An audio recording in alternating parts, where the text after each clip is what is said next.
ইসলামী আন্দোলন বাংলাদেশ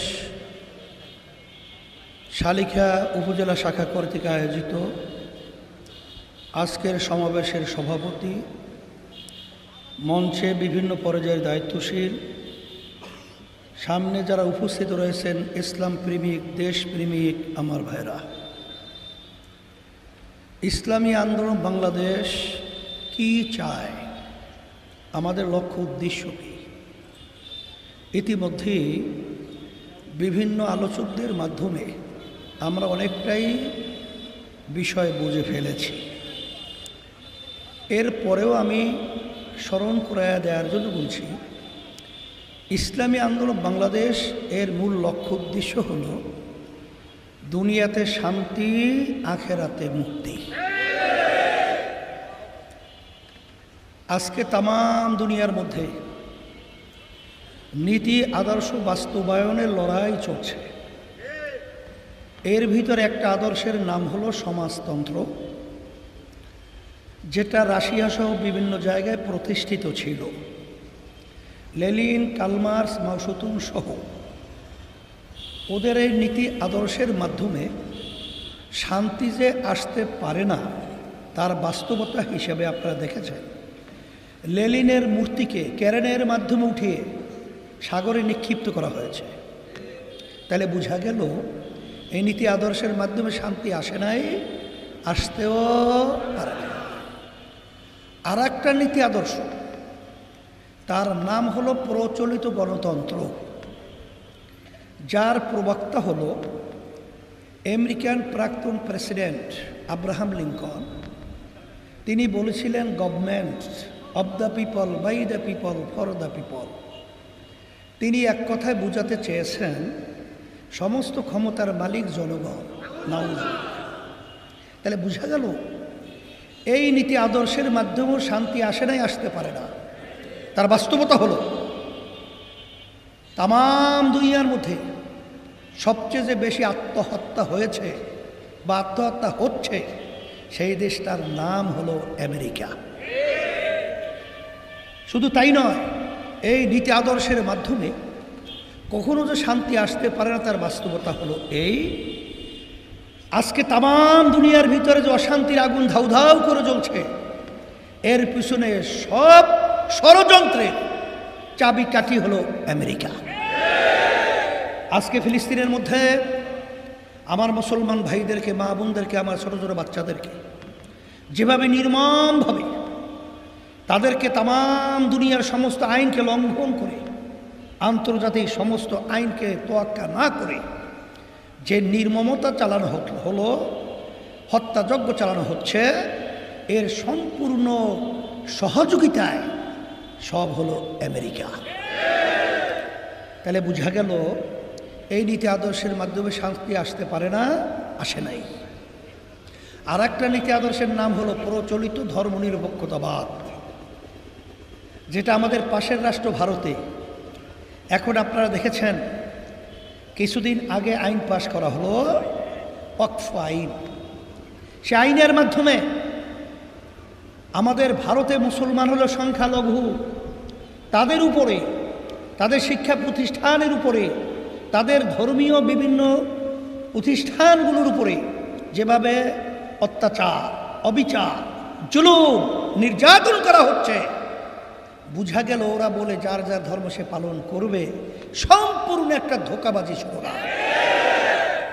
এই নীতি আদর্শ বাস্তবায়নের জন্য বিগত জুলাই এবং 5ই আগস্ট আমাদের দেশে যে জম কালো পাথরের মতো খুনি গুমি, টাকা পাচারকারী, জুলুমবাজ, ফ্যাসিস্ট আমাদের দেশে চেপে বসেছিল, আল্লাহর রহমতে, আপনাদের দয়ায়, আপনাদের সহযোগিতায় ওই ফ্যাসিস্ট খুনি ভাত পাক করার পরেও খেয়ে যেতে পারে নাই, বাংলাদেশ থেকে পালাতে বাধ্য হয়েছে। সেখানে আপনারা দেখেছেন ওই যে ধর্মনিরপেক্ষতাবাদ, আর যে আমি বলছিলাম এইটা বাংলাদেশের ভিতরে বাস্তবায়নের জন্য চেষ্টা করেছিল, কথা ঠিক না? তাহলে এই নীতি আদর্শের মাধ্যমে শান্তি তো আসে না, আসতেও পারে না। আর একটা নীতি আদর্শের নাম হলো ইসলাম। ইসলাম শব্দের অর্থই হলো শান্তি। এখন অনেকে ভয় পায় যে হুজুর শরিয়া আইন, একটু আগে আমাদের আলোচক বলতেছিল, শুনলে অনেকে ভয় পায়। আসলে ব্যাপারটা হলো, আপনারা তো চুন দেখেছেন না, রং কি? সাদা। দধি দেখেছেন? দধির রং কি? সাদা। এখন একজনে চুন খাওয়ার পরে মুখ পুড়ে গেছে, এখন হঠাৎ সে দধি দেখার পরেও সে ভয় পেয়ে গেছে, এটা খাইলেও মনে হয় মুখ পড়বে। আসলে দধি খাইলে কি মুখ পড়ে?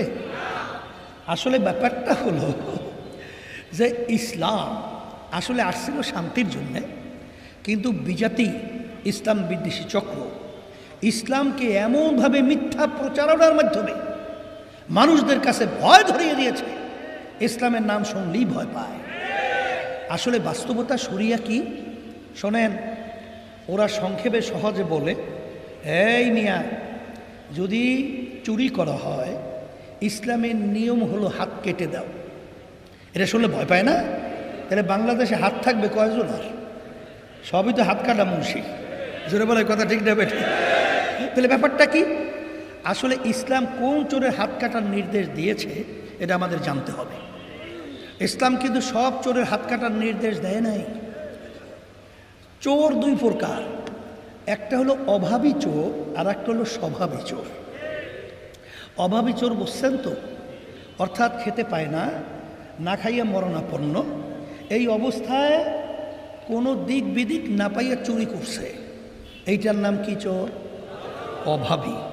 ইসলাম বলেছে এই অভাবী চোরের হাত কাটার নির্দেশ ইসলামের মধ্যে নাই। ইসলাম বলছে স্বভাবী চোরের হাত কেটে দাও। আমাদের বাংলাদেশের ভিতরে এমপি মন্ত্রীরা এরা সব অভাবী না? আসতে বলে না একটু, সব অভাবী তো। তাহলে এরা এই আমাদের দেশের টাকা পাচার করে বিদেশে বেগমপাড়া তৈরি করে, আমাদের দেশের টাকা পাচার করে বিভিন্ন জায়গায় তাজমহল তৈরি করে, সেখানে এই আমাদের বাংলাদেশের সাধারণ কষ্ট ক্লেশ করে আমার শ্রমিক বাবারা, আমার কৃষক বাবারা, আমার মৎস্যজীবী বাজানরা জানের ঝুঁকি নিয়ে এই অর্থ উপার্জন করে, সেই টাকার উপর একটা ভ্যাট ট্যাক্স এর মাধ্যমে সরকারি ফান্ডে জমা হয়। ওরা সরকারে ক্ষমতার মস্তদে বসে ওরা আমাদের এই টাকা পাচার করে বিদেশে বেগমপাড়া তৈরি করে। এই স্বভাবী চোরদের ইসলাম বসে হাত কেটে দাও। যদি বাংলাদেশের ভিতরে একজন এই স্বভাবী চোরে হাত কাটা হয়, আমি চ্যালেঞ্জ করে বলছি, কালকে যে বাংলাদেশ চোর মুক্ত বাংলাদেশ ঘোষণা করা যাবে। এটা দরকার আছে না নাই? দরকার আছে না নাই? এই জন্য ইসলাম বুঝতে হবে, ইসলাম আছে শান্তির জন্যে, ইসলাম অশান্তির কোনো বিষয়ই নাই এখানে। সেই হিসাবে আমি বলবো আমার ভাইদেরকে, আমার পর্দা আলে মা বোনরা যারা শুনছেন, আজকে বাংলাদেশ স্বাধীন হয়ে গেল, 53 বছর শেষ হয়ে 54 বছরে পড়েছে। এই 53 বছর 54 বছরে যারা দেশ পরিচালনা করেছিল, এদের মাধ্যমে আমরা কি পেলাম? এই সুন্দর একটা দেশ বাংলাদেশ। এদের পরিচালনা একবার নয়, দুইবার নয়, তাম দুনিয়ার ভিতরে 5 বার চোরের দিক থেকে ফার্স্ট হয়েছে, দুর্নীতির দিক থেকে ফার্স্ট। এটা আমাদের বাংলাদেশের মানুষের জন্য খুব গৌরব না যে আমরা 5 বার ফার্স্ট। কোন দিক থেকে ফার্স্ট? এই এখন বাংলাদেশ থেকে আপনি যদি বিদেশে যান, যদি কেউ জিজ্ঞাসা করে, এই আল্লাহর বান্দা তুমি কোন দেশের মানুষ, তোমার পরিচয় কি? আমি যদি বলি আমি বাংলাদেশ, তখন বলে সোরা গো দেশের লোক আসছো, আসতে বলে।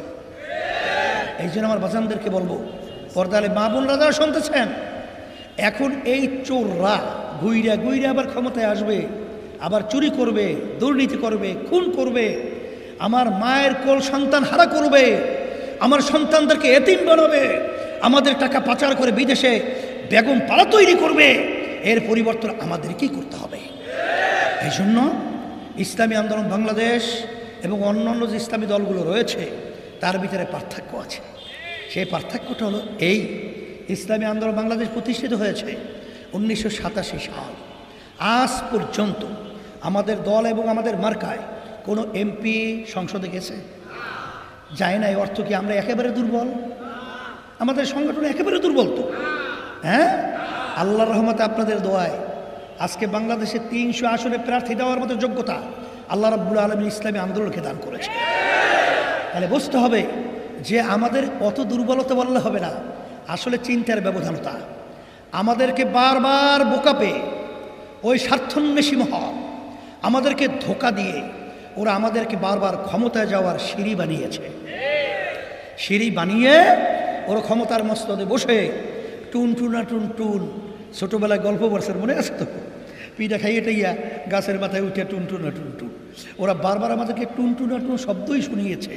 আসলে ইসলাম, দেশ, মানবতা এবং বাংলাদেশের কোনো তাদের মাধ্যমে উপকার হয় নাই। এর পরিবর্তন ইসলামী আন্দোলন বাংলাদেশে আমরা চাইছি। এই বাংলাদেশে শতকরা 92 জনের মতো মুসলমান বসবাস করে। এই দেশের মধ্যে আলেম ওলামার শেষ নাই, অনেক সংখ্যা। মসজিদ মাদ্রাসা প্রত্যেক মোড়ে মোড়ে রাস্তার আল্লাহর রহমতে। বাংলাদেশের রাজধানী ঢাকা, যেটাকে বলা হয় মসজিদের নগরী, এই দেশে আজানের শব্দে বাচ্চাদের ঘুম ভেঙে যায়। এদেশে আজানে বাচ্চারা মায়ের কোলে ঘরে যায়। সেই দেশের মধ্যে, সংসদের মধ্যে সেখানে থাকবে ইসলামী নীতি আদর্শের মাধ্যমে রাষ্ট্র চলবে, সমাজ চলবে, ব্যক্তি চলবে, সোনার একটা দেশ বাংলাদেশ হবে। এই ইসলাম নামক গাছটাকে শক্তিশালী করার জন্যই আল্লাহর রহমতে ইসলামী আন্দোলন বাংলাদেশ। আমরা কখনোই কারো সিঁড়ি হই নাই, আমরা কখনোই কারো সহযোগী হই নাই। এখন তো বাংলাদেশের মধ্যে আল্লাহর রহমতে আপনাদের দোয়ায় ইসলামী আন্দোলন বাংলাদেশকে পাশ কাটিয়ে, আমাদেরকে বাইপাস করে এখন যারা ক্ষমতায় যাওয়ার স্বপ্ন দেখছে, এটা কিন্তু বহুতবার চিন্তা করতে হবে। আল্লাহর রহমতে আপনাদের দোয়ায়। সেই হিসাবে আমি বলবো, শোনেন, এই মাগুরা, বিশেষ করে শালিখা, বলতে গেলে আমার ছাত্র বয়স থেকে ফারেক হওয়ার পরই আমি এই মাটিতে বিচারণ করেছি। আমি কিন্তু উপনির্বাচনে আসছি না, এখন আমার সেই কথা মনে পড়ছে। এই মাটি ইসলামের জন্য ঘাঁটি, এই মাটি ইসলামের জন্য ঘাঁটি। এই মাটি থেকে আওয়াজ তুলতে হবে। ইসলাম বিদেশি চক্র এবং দেশের শত্রুরা, মানবতার শত্রুরা বাংলার জমিন থেকে পালিয়ে ওদেরকে বিজাতিদের দেশে, ভারতে, অন্য জায়গায় আশ্রয় নিতে হবে। আমাদের দেশ নিয়ে আমাদের কি চিন্তা করতে হবে, সিদ্ধান্ত নিতে হবে।